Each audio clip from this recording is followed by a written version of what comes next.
Mesdames, Mademoiselles, Messieurs, bonjour. Nous sommes aujourd'hui le 23 octobre 2008 et j'ai le plaisir de vous présenter le 57e numéro de notre émission Entre nous soit dit. Le 21 septembre 2001, à 10h55 minutes et 17 secondes, une explosion terrible se produisait à Toulouse sur le site de l'usine AZF. Tout le monde se souvient bien sûr de ce drame épouvantable qui a fait 30 morts, des milliers de blessés, des dizaines de milliers d'habitations, d'appartements, d'usines, de commerces détruits, des souffrances morales indescriptibles pour des milliers de personnes. Et nous sommes maintenant 7 ans après, et 7 ans après, nous approchons d'un procès qui va se dérouler dans des conditions tout de même assez spéciales, dans la mesure où il ne semble pas qu'on y voit beaucoup plus clair aujourd'hui sur les causes de cette explosion. Pour nous éclairer, un ouvrage vient de paraître, et j'ai le plaisir d'accueillir son auteur, Marc Mencier. Bonjour. Bonjour. Vous venez de publier aux éditions du Seuil un ouvrage que je vais montrer à la caméra, AZF, un silence d'État, aux éditions donc du Seuil. Cet ouvrage est doublement intéressant, d'abord parce qu'il relate avec une honnêteté scrupuleuse, je le dis exactement comme je le ressens, des faits qui se sont déroulés d'une manière qui était assez bien connue en ce qui concerne les faits, mais dans les explications, je le disais tout à l'heure, ne nous ont pas été vraiment fournies. Et d'autre part, et c'est probablement même la plus grande vertu de cet ouvrage, je ne suis pas absolument certain que vous l'ayez rédigé dans cette optique, c'est qu'il nous renseigne sur le mal français. Car les événements qui se sont déroulés et leur traitement l'ont été d'une manière qui rappelle singulièrement bon nombre d'autres scandales qui sont caractéristiques de la manière de procéder française, c'est-à-dire le mensonge d'État, le silence d'État, dites-vous. Moi, je vais plus loin, non pas simplement à propos de votre ouvrage, mais en général, l'État est menteur en France. Et d'autre part, les enquêtes se font dans des conditions souvent de pression qui ne permettent pas d'aboutir à des résultats. Enfin bref, c'est un ouvrage que je considère comme extrêmement important et il faut déjà vous remercier de l'avoir écrit. Bon, cela étant dit, nous allons bien sûr en venir aux faits eux-mêmes et que vous relatez.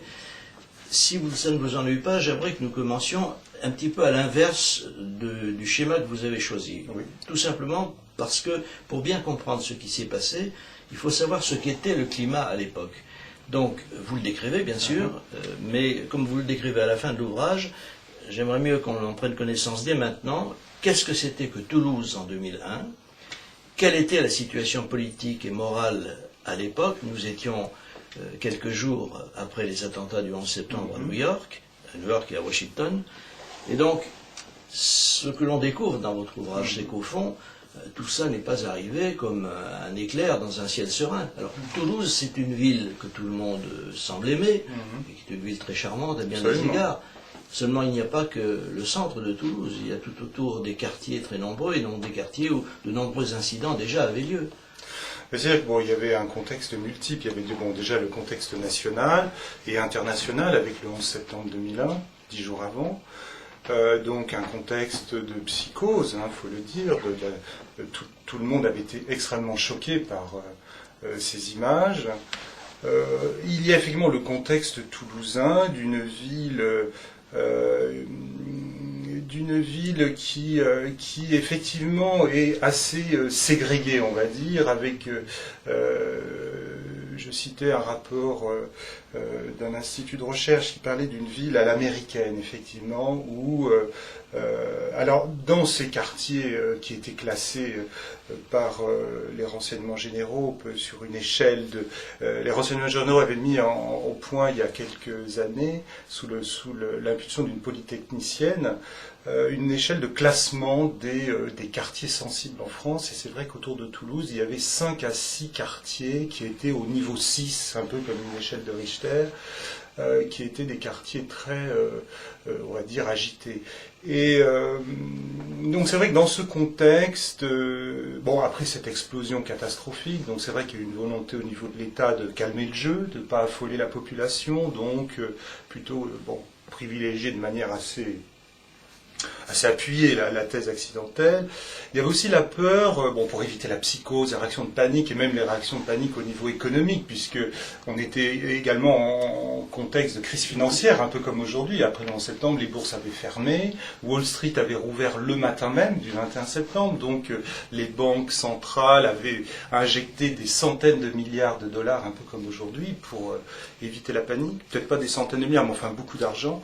Et donc, et il y avait le contexte toulousain où effectivement, fin 98, il y a eu des émeutes très graves dans le quartier du Mirail suite après qu'un policier ait tué un jeune qui, enfin je ne sais plus exactement les conditions exactes, mais enfin ça avait créé, ça avait été une bavure policière qui avait créé une émeute qui avait duré plusieurs jours. Et ça avait beaucoup traumatisé effectivement les élites toulousaines qui, bon, essayaient un peu de pas voir ce qu'il y avait au flanc de la ville. Enfin, c'est comme ça que je l'interprète, parce que j'ai pu le constater que, bon, peu de gens finalement, enfin, ces quartiers étaient quand même en déshérence. Et donc, il y avait la peur qu'il y ait un remake. En plus de la catastrophe, la ville au quart détruite, qui en plus il y ait des émeutes, comme 3 ans auparavant. Et donc, il y a cette volonté c'est ce qui explique aussi certainement le raidissement qu'il y a eu, en disant, si on parle d'un attentat, ça va créer encore du grabuge dans ces quartiers. Alors, vrai ou pas vrai, j'en sais rien. Mais en tout cas, cette peur était très fantasmée, et c'est tout cet ensemble de choses, je pense, qui explique cette volonté un peu systématique. C'est un accident. Bon, alors, les premiers à avoir parlé de ça, c'est le président de la République et le Premier ministre. Ils arrivent l'après-midi même à Toulouse, toutes affaires cessantes, et ils privilégient cette thèse de manière appuyée, comme je l'ai dit, tout en laissant effectivement entrevoir la possibilité d'autres choses. Mais enfin bon, quand même les choses sont dites. Et vous avez ensuite le procureur de Toulouse qui, 3 jours après, le 24, voilà, va dire de manière, enfin lui, il va aller carrément, vraiment droit dans ses bottes en disant 99% d'accident, excluant toute autre hypothèse criminelle, malveillante ou terroriste, en disant qu'il est formel, que c'est impossible.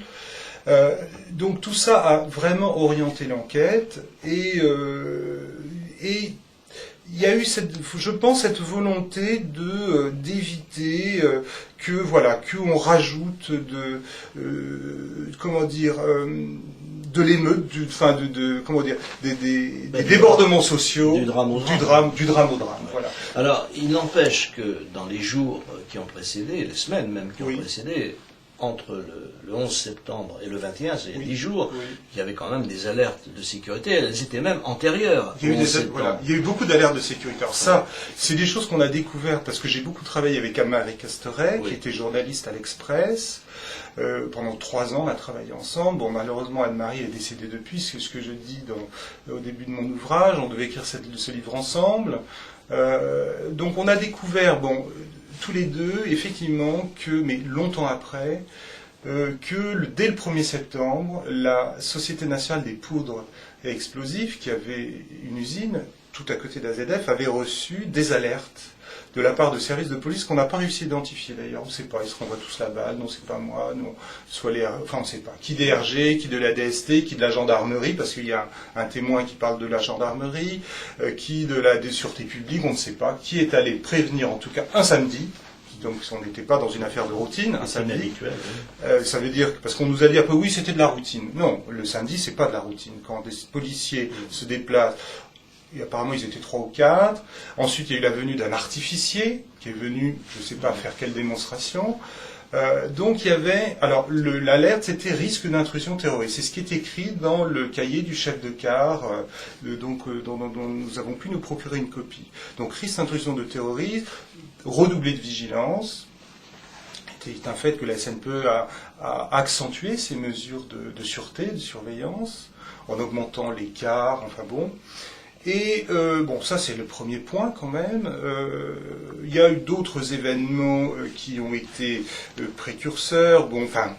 Il y a ce cambriolage le matin de l'explosion, avant que l'usine n'explose, un local municipal qui est tout à côté de l'usine. Alors c'est des drôles de cambrioleurs parce qu'ils volent rien. Ils viennent, ils font un bélier. Alors ils viennent avec une voiture, mais pour faire quoi ?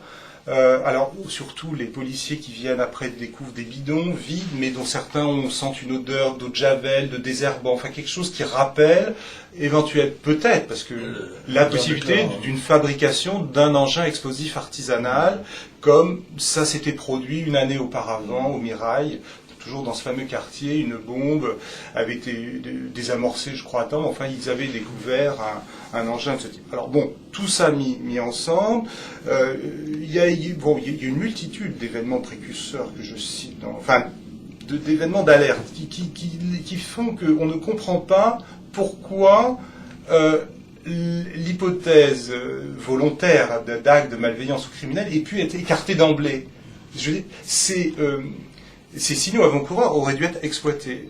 Apparemment, ils ne l'ont pas été. En tout cas, dans la procédure judiciaire, on voit que tout ça n'a pas été pris en compte comme ça aurait dû l'être. Alors, je cite également ce cas incroyable d'un appel anonyme qui arrive le 20 septembre au matin à l'hôtel de police. Un policier réceptionne cet appel et la personne au bout du fil dit voilà, je vous signale l'arrivée de monsieur Inter, qui est algérien, proche des milieux islamistes, spécialiste en explosifs, voilà, il habite à tel endroit, chez sa sœur, personne ne bouge.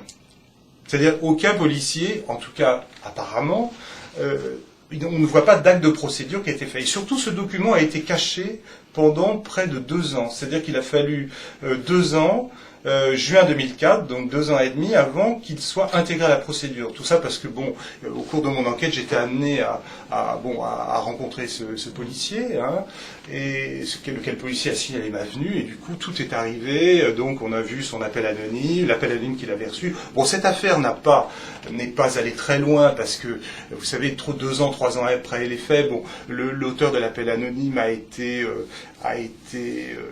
identifié, les policiers sont allés voir, je suis allé le voir moi aussi, donc alors cette personne est très gênée, dit bon voilà, moi j'ai dit ça parce que je suis fier d'être français, je voulais rendre service à mon pays, cet homme est un malfaiteur, je voulais signaler qu'il était là, etc. Bon, mais quand on lui demande est-ce qu'il aurait pu participer éventuellement, il dit non, pas du tout, pourquoi avez-vous dit... Alors les policiers ne lui demandent pas d'ailleurs, c'est très curieux, c'est toujours comme ça, quand il y a des bonnes questions à poser, souvent les policiers comme par hasard ne les posent pas. Moi, je lui ai demandé pourquoi vous avez dit que cet homme était spécialiste en explosifs. Il l'était vraiment ou pas? Et là, il est gêné, il ne sait pas répondre. Bon. Donc cette piste n'a pas abouti. La police a conclu que c'était une affaire de règlement de compte familial, etc. Mais au-delà de cette affaire, ce qui est intéressant, c'est de voir que il n'y a pas eu, alors que le pays était quand même en état d'alerte maximum, 9 jours après le 11 septembre. Bon, évidemment, les policiers ne savaient pas que l'usine allait exploser le lendemain. Mais quand même, il aurait dû y avoir tout de suite des actions. Apparemment, rien n'a été fait. En tout cas, voilà. Donc c'est tout cet ensemble, tout ce climat qu'on a découvert longtemps après avec Anne-Marie. On s'est dit, mais comment ça se fait qu'ils n'ont pas exploré toutes ces pistes? Pourquoi c'est parti de billes en tête sur l'accident, alors d'une certaine manière, il y avait plus de billes sur ce volet criminel que sur le volet accidentel. Alors, ce qui est très intéressant dans votre livre, c'est que vous apportez évidemment à chaque instant des faits, des preuves, sans conclure définitivement, lorsque vous ne le pouvez pas. Non. Mais ce qui est clair quand même, c'est que cette zone dans laquelle se trouvait l'usine AZF était une zone à risque, puisqu'il y a tout à côté l'usine de la SNPE, la Société Nationale des Poudres et Explosifs, qui fabrique notamment le carburant des fusées, et c'est donc évidemment très explosif. Et il y a tout autour un pôle chimique. Voilà, il y a la filiale de la SNPE, Tolochimie, voilà. Il y avait qui fabriquait des produits des produits chimiques qui étaient utilisés après en chimie fine, en pharmacie, etc. Or, curieusement, et alors là on ne peut absolument soupçonner personne, puisque personne ne savait ce qui allait se passer, l'usine AZF n'a pas été approchée par les forces de sécurité à propos de mesures, de précautions à prendre. Et le directeur, M. Bichelin, qui était donc en poste à l'époque, s'est probablement étonné fortement quand il a vu qu'autour de lui, il y avait des mesures de sécurité. Car après tout, ce que maniait cette usine, c'était quand même des produits dangereux. Ah oui, ça il l'a appris par hasard lors d'une réunion entre industriels de la chimie avec les collègues de la SNPE lui disent qu'ils sont depuis plusieurs jours sous Vigipirate, enfin sous mesure de protection. Et lui, il tombe des nues, il dit mais attendez, mais moi on m'a rien dit. Alors que son adjoint et le responsable de la sécurité, lequel est décédé d'ailleurs dans l'explosion, avaient essayé dès le 11 septembre de contacter la préfecture, enfin tous les services régionaux, pour leur demander que faire, qu'est-ce qu'il faut qu'on fasse, est-ce qu'il faut qu'on fasse des rondes, est-ce qu'il faut qu'on fasse appel à des sociétés de vigiles, qu'est-ce qu'il faut qu'on fasse.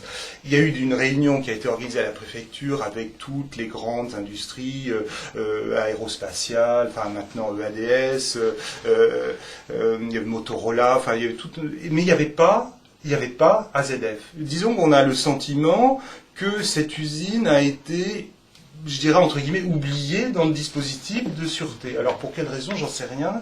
Ce qui est clair, c'est que Monsieur Bichelin, donc effectivement, a été très inquiet à un moment. Il devait partir le jeudi soir en week-end. Enfin, il devait aller chercher sa femme. Bon, c'était la fin des vacances, etc. Et en partant, il s'est dit bon, il faut que je prévienne mes gars de faire attention. Ouais. Et c'est ce qui a permis d'ailleurs de recueillir un certain nombre de témoignages. Et leur a demandé d'être vigilants, de signaler les aléas et venues suspects de gens qui n'ont pas qui n'ont pas été là. Oui, mais de la vie générale, on rentrait on rentrait très facilement. Comme dans un moulin, absolument. La sécurité la sûreté du site, on va dire, était mal assurée. Ouais. Ça, c'est dès le premier jour, je suis allé là, beaucoup de gens, d'anciens de l'usine, qui n'étaient pas forcément qui n'étaient pas forcément pour dénigrer l'usine, mais ils disaient c'est un fait, on rentrait très facilement, les endroits il y avait des trous dans le grillage, par la Garonne c'est très facile de s'introduire, un me disait qu'il se faisait régulièrement voler du matériel, des échelles, des outils, etc. Et donc on y reviendra peut-être plus tard, la personne qui a été à un moment suspectée, et qui est toujours d'une certaine manière suspecte, parce qu'on ne sait pas, on ne peut rien déduire vraiment sur son implication éventuelle. C'est cet ouvrier qu'on a retrouvé mort près du cratère avec habillé dans une tenue qui évoquait, d'après la médecin légiste qui l'a autopsié, la tenue des kamikazes islamiques. Cet homme s'était fait embaucher comme intérimaire, si vous voulez. Donc il n'y avait pas effectivement de surveillance aussi forte comme il peut y avoir à la SNP ou à Télochimie à côté. Alors ce qui est quand même très surprenant, c'est que dans cette affaire, la police, évidemment, on va y revenir plus longuement, a exploré très peu ou pratiquement pas la piste aux terroristes ou même la piste de la malveillance, parce que ça peut éventuellement être de la malveillance. Ça, oui. Mais ce qui est quand même très curieux, c'est que quand on remet bout à bout tous ces événements, on s'aperçoit d'une chose qui est vraiment frappante, c'est que si vraiment il y a eu une action terroriste, supposons qu'il y en ait eu une, pourquoi a-t-elle choisi AZF? Probablement parce qu'elle n'était pas surveillée. Voilà. Ça paraît évident à la lecture de votre livre. Disons que c'est une des raisons. Alors beaucoup de gens posent la question différemment d'autres, disant mais pourquoi avoir choisi AZF? Il y avait bien mieux à faire. On peut toujours se dire ça. C'est vrai, pourquoi un braquage dans l'agence d'une banque en dessous alors qu'il y a le siège de la banque à kilomètres plus loin? C'est vrai, il y a toujours mieux à faire. Bon, je pense que ça c'est pas une bonne raison. Disons que effectivement, on peut imaginer que cette usine plus facile d'accès était une cible, et surtout, elle produit une nitrate d'ammonium, qui est un explosif secondaire. Il y avait dans ce hangar, le hangar a été vidé à peu près tous les mois, mais à un moment, il arrivait à contenir 100, 200 et 300 tonnes, jusqu'à 500 tonnes, puisque l'arrêté préfectoral interdisait de stocker plus de 500 tonnes. Donc ça faisait quand même une masse d'explosifs assez importante, et ce hangar n'était pas surveillé. Les portes étaient ouvertes jour et nuit. C'est vrai que on peut dire que l'entreprise est quand même fautive de ce point de vue. Bon, c'est pas moi d'en juger, mais c'est vrai que tout n'était pas fait à ce niveau. Donc il était plus facile on peut imaginer, de faire exploser ce hangar en imaginant un effet domino. Vous savez, le fameux effet domino, vous touchez une explosion qui en engendre une autre, etc. Une réaction en chaîne, et toucher peut-être éventuellement la SNPE. Voilà. Précisément. Et alors, ce qu'il y a également de très intéressant dans cette description, qui a le grand avantage d'être faite dans une continuité, donc on y comprend beaucoup mieux les choses, c'est que, au fond, il y a eu tout autour et avant cette affaire, pas mal d'agitations islamistes dans la région de Toulouse, à Toulouse même et dans les quartiers, et que d'autre part, un certain nombre d'islamistes, on y reviendra peut-être tout à l'heure, ont été arrêtés, du moins interpellés sur la route, contrôlé, voilà. Banal, 1 heure après, à 100 km de Toulouse. Voilà. Donc bref, il y a toute une série d'événements, et d'autre part, Moi, le sentiment que j'ai eu en lisant votre livre, c'est que dans le climat qui avait été créé par les attentats d'Al-Qaïda, et quand on sait que Al-Qaïda n'est qu'une nébuleuse et qu'en vérité tout terroriste tout petit groupe peut se réclamer d'Al-Qaïda et lancer une action. Voilà, en ayant une simple fatwa de quelqu'un d'un peu plus élevé dans la hiérarchie du groupe, voilà, qui donne le feu vert. Voilà. Alors, on peut donc s'interroger sur, surtout quand on voit la manière dont les gens se sont d'une certaine manière dévoilés, pourrait-on dire, puisque celui dont vous parliez, c'est-à-dire Hassan J, vous ne donnez pas son nom, puisque on ne doit pas le faire, étant donné que il est toujours présumé innocent. Il est toujours présumé innocent. Bref, Hassan, qui est celui qu'on a découvert mort et avec un nombre impressionnant de caleçons selon la façon description, voilà. Et la description qui a été faite par la médecin légiste, a eu des propos à l'usine même, vis-à-vis d'un certain nombre de ses collègues de travail, qui étaient particulièrement révélateurs, ou en tout cas suspects. Il a dit on va tout faire sauter, etc. C'est quand même très curieux. Oui, il y avait, pendant toute la semaine qui a précédé le drame, il y a eu des altercations nombreuses entre cet homme, Hassan, et puis ses collègues qui étaient chargeurs, parce qu'en fait, cet homme portait des sacs de nitradamonium, remplissait des conteneurs qui partaient vers le Maroc. Donc avec les camionneurs, les chauffeurs, il y a eu des altercations très violentes. Il y a notamment un de leurs collègues qui est décédé et qui avait confié à son père. Son père a déposé en disant oui, ces gars-là, un de ces jours, ils vont nous faire péter l'usine. Voilà. Parce qu'ils étaient dans un état d'excitation, même dire qu'ils cachaient pas bien leur jeu, mais en même temps, moi je pense que, parce que ça c'est un reproche qui est fait souvent en disant oui, des terroristes auraient fait preuve de plus de discrétion, mais surtout dans le terrorisme islamiste, on n'a pas forcément affaire à des gens, des commandos super entraînés, comme peut l'être les Basques par exemple. On peut imaginer vraiment, enfin moi c'est un peu, je dirais ma thèse, c'est un acte de malveillance qui a dégénéré d'une certaine manière. Dans l'euphorie du 11 septembre, ces hommes ont pu vouloir faire un peu leur djihad à eux d'une certaine manière, ont voulu faire sauter le hangar, les camionneurs, le personnel de l'usine avec qui ils avaient maille à partir, pour leur montrer je ne sais pas quoi, et cette explosion a dégénéré, c'est-à-dire le nitrate d'ammonium est un explosif très peu sensible, il faut mettre le paquet pour faire détonner, mais alors quand il détonne, c'est absolument catastrophique. Il y a des accidents comme ça déjà dans l'histoire, de bateaux, et puis très meurtriers. Il y avait jusqu'à 300 morts. Hein, là. Donc, effectivement, c'est une... il y a eu tout ce contexte, et on ne comprend pas d'ailleurs effectivement pourquoi la police n'a pas... Bon, on l'a su assez vite qu'il y avait ces histoires d'altercation. Il y avait notamment un chauffeur de camion qui avait mis ses drapeaux, parce qu'il devait être sans doute un supporter d'un club de NBA, de basket américain. Il avait mis ses drapeaux américains en berne, et il y avait eu Hassan et ses collègues voulaient qu'il enlève son drapeau en disant on va tous vous exploser. Enfin, bon. Et c'est très étonnant qu'il n'y ait pas eu, que l'enquête n'ait pas pris tous ces éléments en compte, et surtout le plus scandaleux, ce que je révèle, c'est que les policiers qui ont voulu enquêter en ont été empêchés par leur hiérarchie. C'est ça qui est le point fort, à mon sens, c'est ça qui est le point crucial de cette enquête, parce qu'en matière d'enquête criminelle, les indices disparaissent très vite, les témoins se refont vite, changent vite leur propre version. Il faut faire des perquisitions rapidement, il faut auditionner rapidement les gens, faire des confrontations, éventuellement des gardes à vue. Si vous attendez 1 an, 2 ans pour le faire, c'est fini, ça ne sert plus à rien. Et là, le fait que ces policiers n'aient pas pu, parce qu'ils me l'ont confié, la hiérarchie a interdit l'audition de la médecin légiste et a retardé la perquisition de plusieurs jours. Et quand la perquisition a pu avoir lieu, 1 semaine après l'explosion du 25 novembre, ça c'est quelque chose qu'on savait déjà, il n'y avait plus rien dans l'appartement. Enfin, il n'y avait plus rien qui appartenait aux défunts, au point qu'un policier me disait, on se demande s'il a vraiment habité là. Alors, on se retrouve, comme il m'a dit, avec le ménage. Une fois que le ménage a été fait, on n'a que ce que le ménage nous a laissé. Et là, on reste avec une incertitude. C'est-à-dire, autant une perquisition peut blanchir un suspect, on n'a rien trouvé, donc écoutez, il n'y a rien, on circulait, il faut trouver autre chose. Là, on ne peut rien déduire, puisque tous les indices ont été... Donc l'enquête, on pourrait dire, a été faite de telle manière qu'on ne puisse rien déduire. Alors évidemment, les esprits malveillants concluront que ça a été fait exprès. Et d'ailleurs, je ne suis pas personnellement un esprit malveillant, mais je suis un esprit curieux comme vous.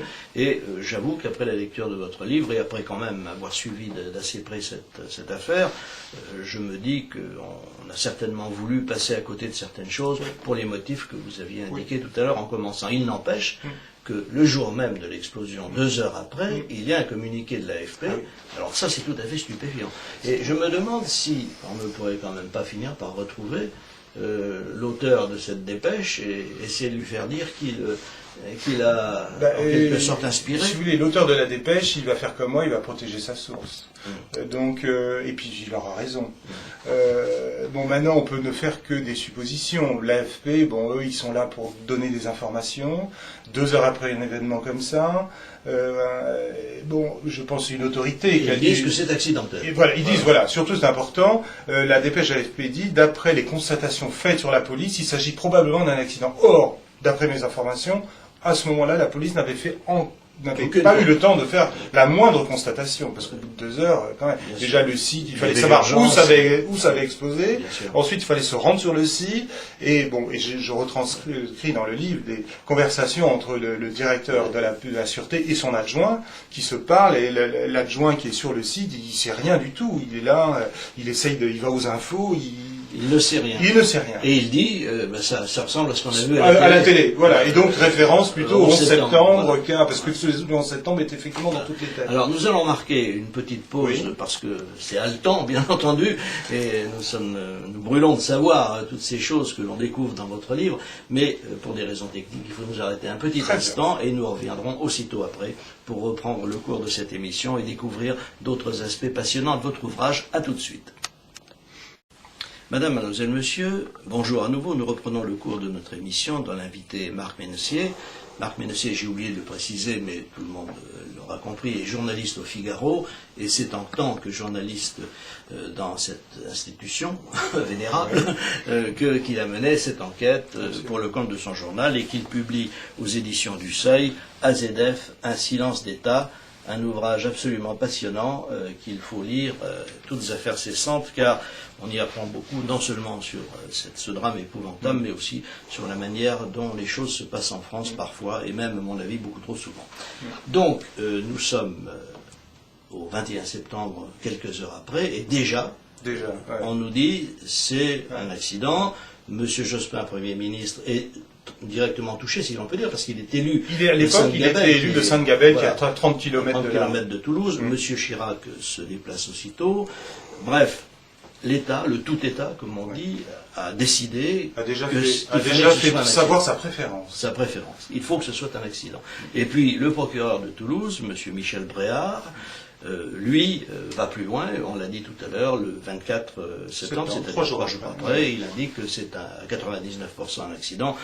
On se demande même ce qu'il met dans le 1% restant. Parce que il aurait pu dire 100%, oui, voilà. C'était à peu près la même chose. Donc, nous sommes face à une enquête qui commence, évidemment, et qui va se dérouler d'une manière très curieuse, et vous le signalez parfaitement dans le livre. D'habitude, quand on mène une enquête, on cherche à savoir la vérité, puis ensuite à découvrir qui sont les coupables. Absolument. Et là, on désigne pratiquement le responsable, c'est l'usine. Et ensuite, on est voilà. Alors, évidemment, tout de suite commence, dans cette affaire, dès que la presse s'en empare, si je puis dire, c'est son métier, c'est son devoir, et vous-même vous publiez donc très vite un article dans lequel votre interviewé indique qu'il pense que la thèse de l'attentat n'est pas forcément fausse, ainsi que d'autres personnalités, Monsieur Lalonde. Voilà.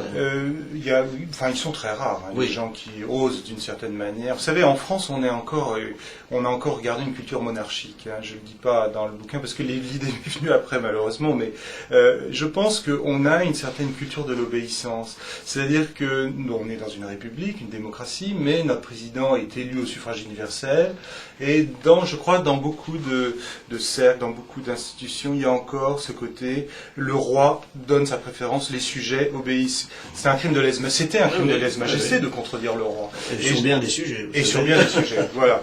Les sujets graves comme les sujets les moins graves. Et donc, je pense que ça a énormément joué. C'est-à-dire que dans beaucoup de cercles, que ce soit de cercles politiques, de cercles de la justice, on est encore dans la vérité vient d'en haut. Paris veut que ce soit un accident, eh ben on va pas contredire Paris. C'est des propos qui ont été tenus, qui m'ont été rapportés. Je les ai pas entendus directement par le. Ils veulent un accident, ils auront un accident. Hein. Ça, et puis c'est comme ça. Un mot terrible. C'est un mot terrible. Ouais. Alors, précisément, l'enquête commence et commence le bal des experts. Alors, les experts, je suis assez bien placé pour en parler, non pas en ce qui concerne les explosifs, mais j'ai eu à faire dans ma vie, et j'ai fait moi-même des expertises, pour savoir à quel point la plupart des expertises sont sujettes à caution. Ah oui. Surtout quand elles sont commanditées par l'organisme qui a intérêt au résultat de l'expertise.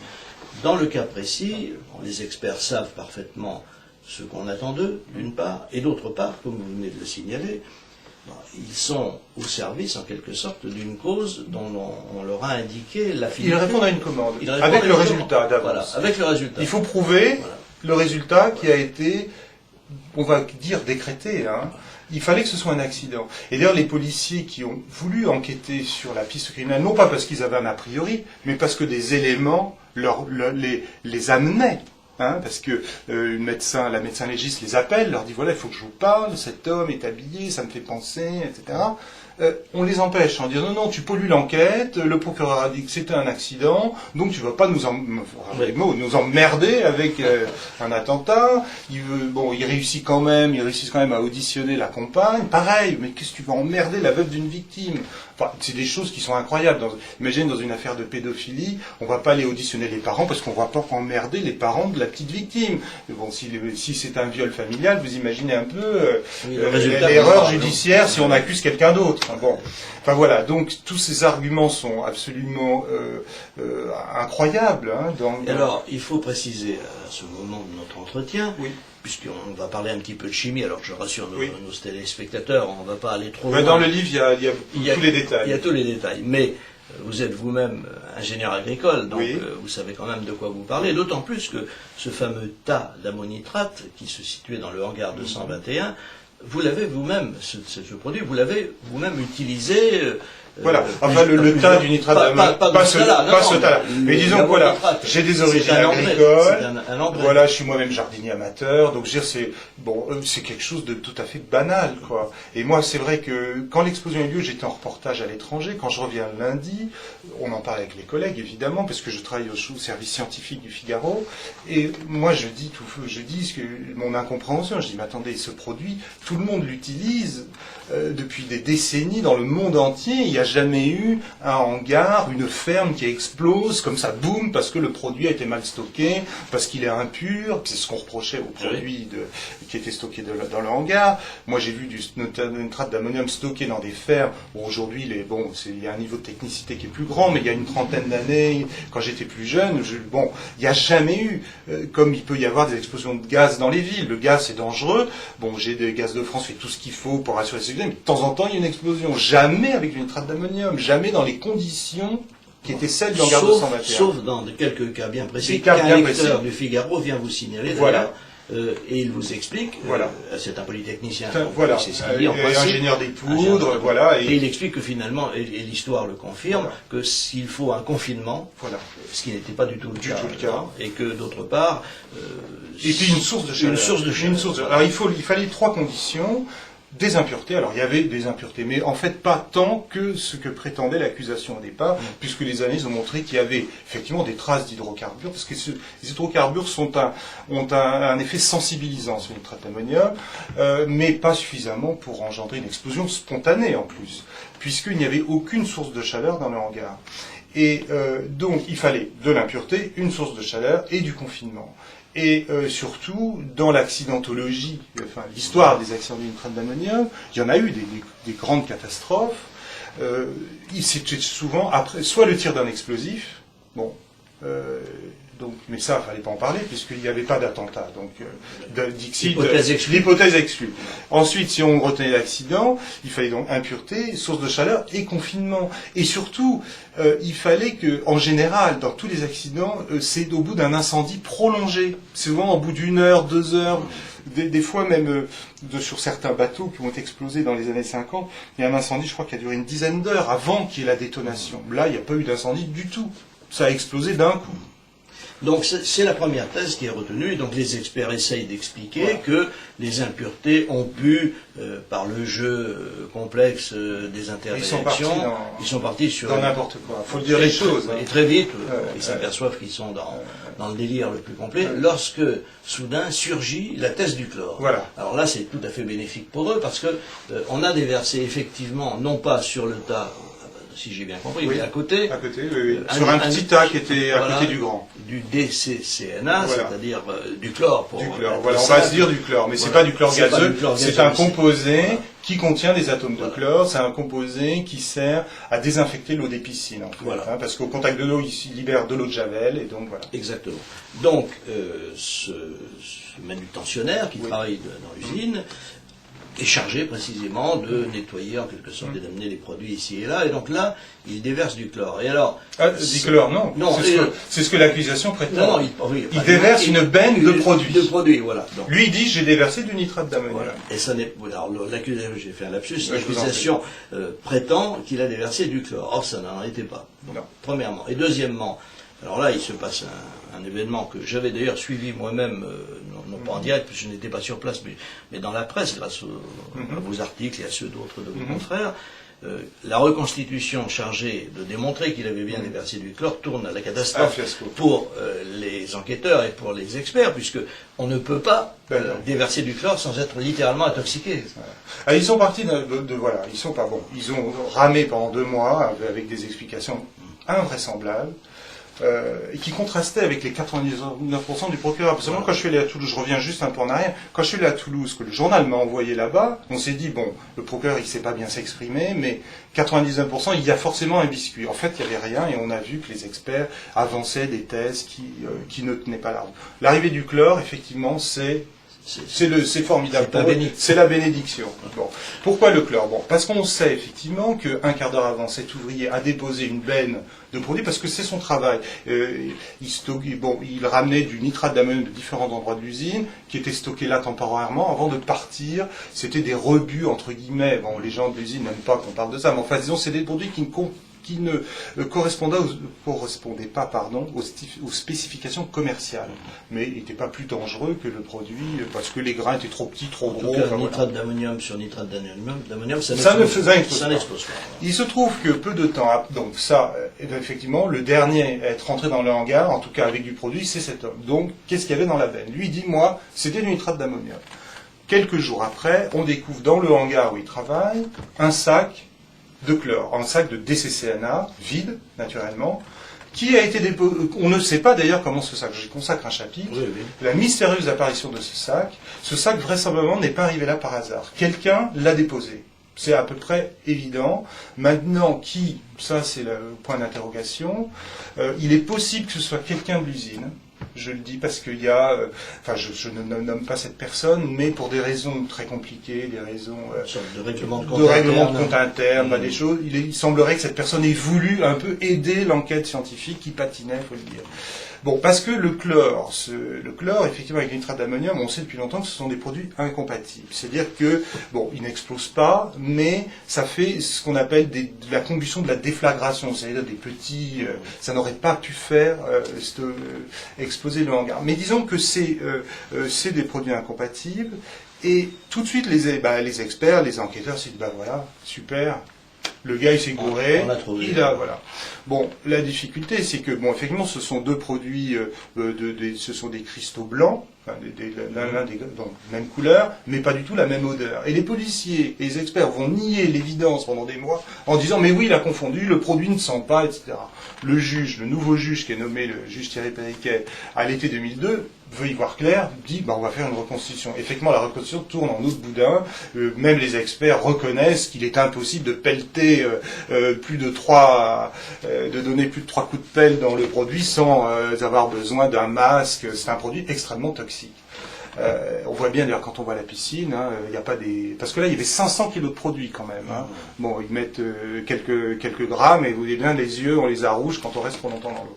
Donc cette hypothèse est abandonnée et les experts vont mettre plus de 3 ans à rebondir en inventant un scénario extrêmement compliqué, qui est assez astucieux sur le plan théorique. C'est une belle celui construction. du sandwich. C'est le sandwich. Voilà. Alors qu'on se rassure, il ne s'agit pas du jambon beurre. Non, mais enfin, pour résumer, ils ont considéré qu'il y avait du nitrate mouillé sur la partie du hangar où la benne a été déversée, que le manutentionnaire, en fait, oui, il avait bien, alors ils reviennent, oui, c'est vrai, il avait mis du nitrate d'ammonium, mais en balayant le hangar, il avait ramassé les poussières de ce produit qu'il avait vraisemblablement bien délicatement mis dans un coin de sa benne pour pas qu'il se mélange avec le nitrate d'ammonium, parce que sinon ça n'aurait pas fonctionné. Quand il a levé sa benne, le nitrate d'ammonium est d'abord tombé tout seul. Ensuite, le DCCN est d'abord tombé tout seul. Ensuite, le nitrate d'ammonium est resté suspendu en l'air pendant 14 secondes dans la benne levée, ce qui est totalement invraisemblable. Alors là, vous avez quand même un trait d'humour, enfin, qui ne manque pas dans votre livre. Vous dites quand même que là, c'est quand même une nouveauté vis-à-vis des lois de Newton. Ah ben oui, ça défie les lois de Newton. 14 secondes, c'est très long. En suspension, dans l'air. Surtout que, il suffit d'aller sur un chantier ou de se faire livrer du sable ou du gravier. On voit bien que ça coule tout de suite. Surtout que le nitrate d'ammonium, c'est des petites billes rondes. Donc les experts méritent le prix Nobel. Ils méritent le prix Nobel, voilà. Ils ont découvert une nouvelle force fondamentale. Il y en a 4, et là, ils en ont trouvé une 5e. Donc voilà. Alors, et surtout, c'est ça qui est incroyable. Il y a des analyses qui sont faites. D'échantillons qui ont été prélevés 5 ans auparavant, c'est en 2006, par le premier officier de police judiciaire qui fait la perquisition dans ce fameux hangar d'où est parti ce chargement qui aurait mis le feu aux poudres. Donc, une trentaine de prélèvements placés sous scellé. Première analyse faite par un expert qui a multiplié les bourdes. Les résultats d'ailleurs sont négatifs, mais pour des raisons de procédure, non-respect de procédure, ça a été évacué du dossier d'instruction. Nouvelles analyses qui sont faites en toute fin d'instruction, et dont les résultats sont connus 2 mois après la remise du rapport final des experts. C'est là où on voit que les choses ont été faites totalement à l'envers. Et qu'est-ce que disent ces résultats d'analyse? C'est qu'il n'y a pas de trace de DCCNA sur le sol du bâtiment 335. Donc l'ouvrier n'a pas pu en balayer 2 kilos, parce qu'il en fallait 1 à 2 kilos. Déjà 2 kilos, ça sent très fort en plus. Donc donc il n'y avait pas de chlore. Donc le mélange, c'est comme un sandwich sans jambon, c'est plus un sandwich. Voilà. Là, il n'y a plus de chlore. Donc de la même manière, il aurait fallu que les juges, au lieu de renvoyer en correctionnel, de mon point de vue, auraient dû logiquement dire, on a fait fausse route, on est désolé, on s'est trompé, ça fait 5 ans, il faut repartir sur autre chose. Ils ont préféré renvoyer en correctionnel, c'est leur choix, mais c'est un choix qui est assez surprenant. Alors, ils renvoient en correctionnel sur la base du chlore, finalement. Oui, sur la base du chlore. Parce qu'actuellement, l'ordonnance de renvoi est du mois de juillet 2007. Le procès donc aura lieu en février prochain. Ouais. Et manifestement, c'est un procès qui va se tenir dans des conditions étonnantes, parce que j'imagine que les avocats de la partie adverse vont se régaler à l'idée de démolir ce qui est assez facile à démolir. Ça va être assez facile. Maintenant, on ne peut pas préjuger, mais c'est vrai que ça va être intéressant à suivre. Et c'est quand même terrible de se dire que 7 ans, et ce sera 8 bientôt, après 7 ans et demi, 7 ans et demi après un drame pareil, on approche d'un procès dont on attend toujours la vérité et dont, évidemment, il y a fort peu de chances que jaillisse la moindre vérité. Moi, je pense qu'on ne peut pas en attendre, parce que même si... sauf coup de théâtre, parce qu'il faut toujours laisser la part du possible, même si, effectivement, ce qui est très probable, cette thèse va voler en éclats, c'est ce que je pense, ça ne donnera pas la vérité pour autant. Bien sûr. Parce que, si vous voulez, la justice est en partie, comme on le disait tout à l'heure, bille en tête en cherchant le responsable avant d'identifier les causes, en tout cas des indices qui permettent, on se retrouve un peu le bec dans l'eau, parce que toutes les pistes qui ont été laissées de côté, pour certaines volontairement, je ne vois pas comment on peut les reprendre là aujourd'hui, sauf, je vous dis, coup de théâtre. Alors, la conclusion de tout ça, et c'est quand même ce qu'il y a de plus important, d'abord c'est la vérité, on n'aura peut-être pas et sans doute pas même, et puis la conclusion de tout ça, comment une telle affaire a-t-elle été possible? Alors, ne revenons pas sur la sécurité, sur les précautions qui ont été ou n'ont pas été prises, mais venons-en à l'information. Et vous terminez votre livre sur un chapitre très fort sur l'information. C'est un chapitre qui devrait être mis en lecture dans toutes les écoles de journalisme. C'est gentil, merci. Parce que vraiment, il décrit une situation qui est la cause du mal français. C'est-à-dire que la presse est le 4e pouvoir qui ne joue pas son rôle. Si, dans cette affaire, thèse ou contre-thèse ou antithèse, les médias avaient fait leur travail, les experts n'auraient pas pu partir sur ces voies folles, et bien entendu la justice non plus.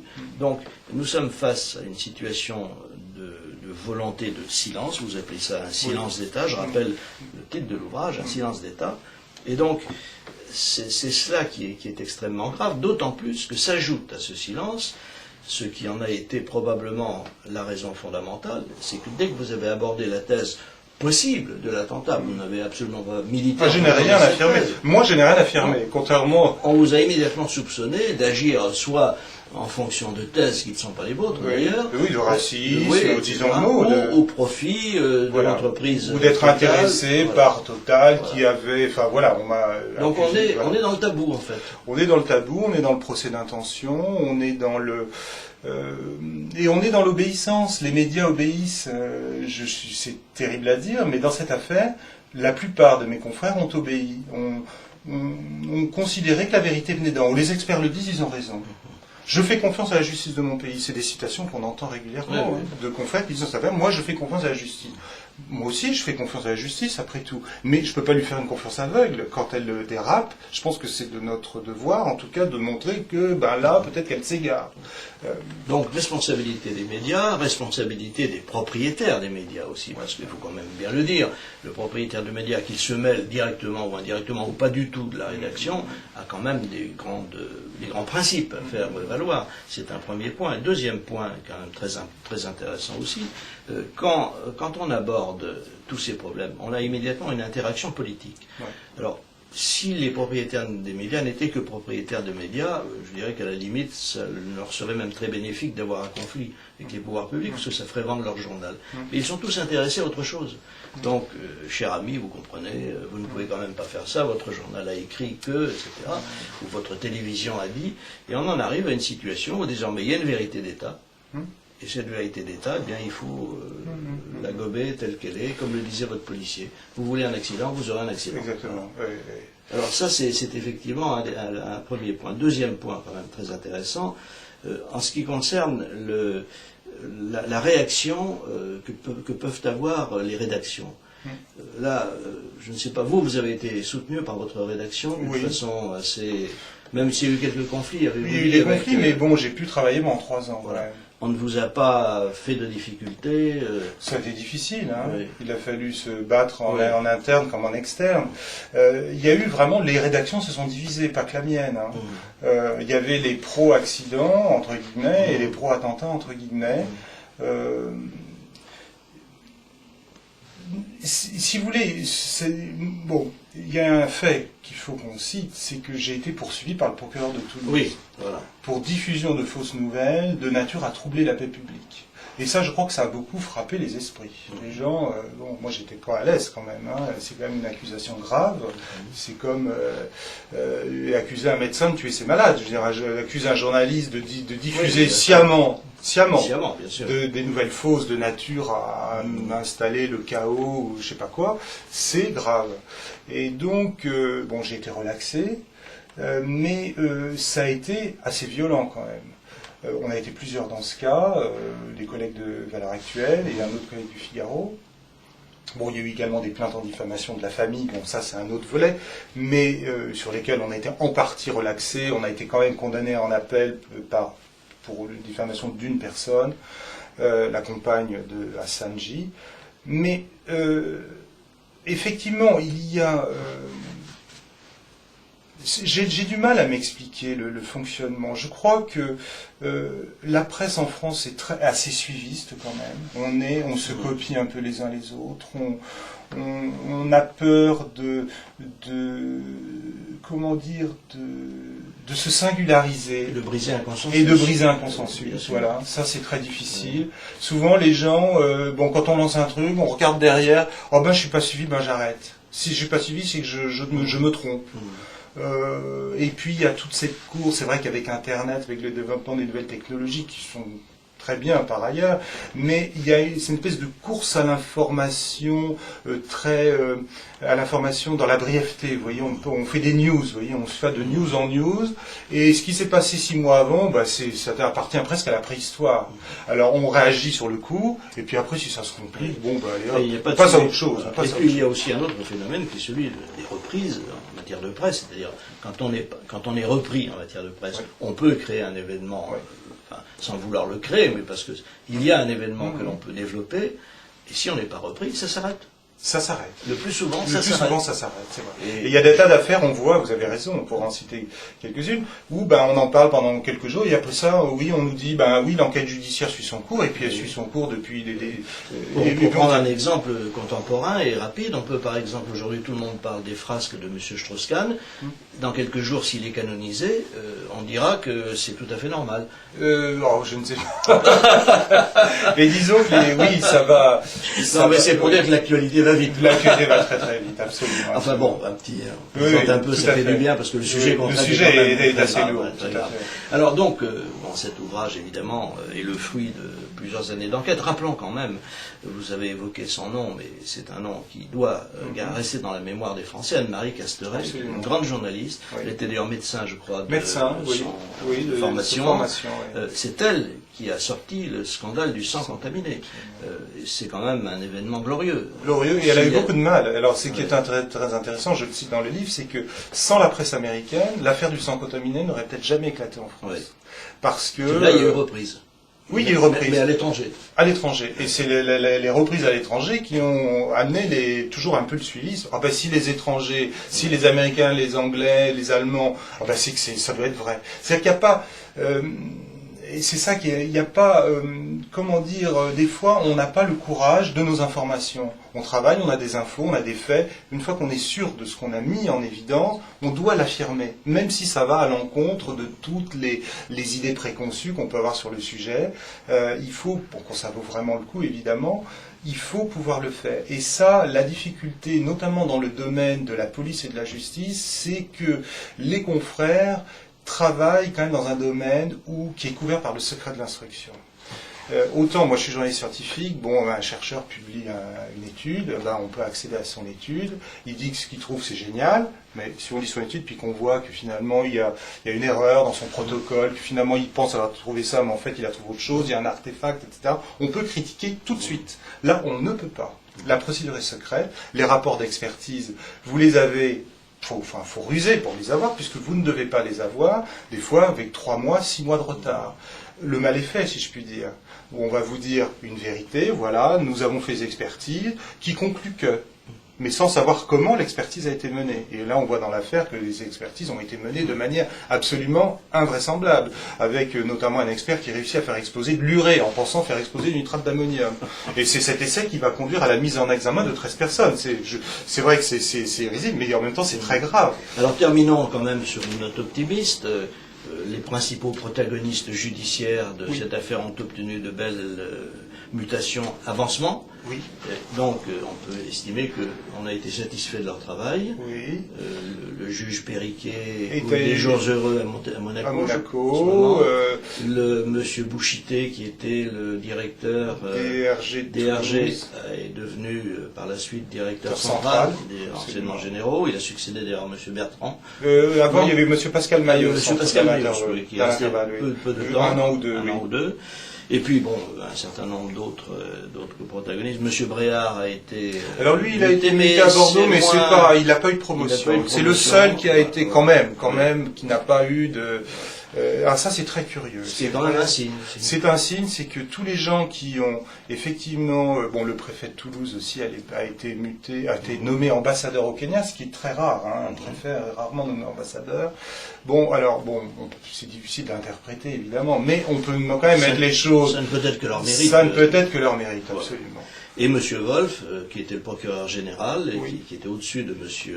Bréard, M. Wolf a eu quelques ennuis dans l'affaire Allègre. Dans l'affaire Allègre, dont il est sorti entièrement blanchi évidemment, mais enfin, ce sont des choses très désagréables et même très graves, et ce qui prouve que ce qui s'est passé à Toulouse n'est pas vraiment innocent à aucun égard. Absolument. Il me reste donc à remercier Marc Mencier d'avoir accepté notre invitation. Je rappelle le titre de ce passionnant ouvrage, Marc Mencier, je pense que vous le voyez bien, AZF, un silence d'État, aux éditions du Seuil. Je pense que les éditions du Seuil se sont grandies, elles n'avaient pas besoin, c'est une grande maison d'édition en publiant ce remarquable ouvrage. Et s'il y avait un prix Pulitzer que je puisse décerner moi-même, je vous le décernerai. Ah ben écoutez, merci beaucoup. Madame, mademoiselle, monsieur, il me reste à vous remercier de nous avoir prêté attention. Nous nous retrouverons bientôt, non pas sur ce vol, mais sur cette chaîne de télévision. À bientôt, bon courage et vive la France.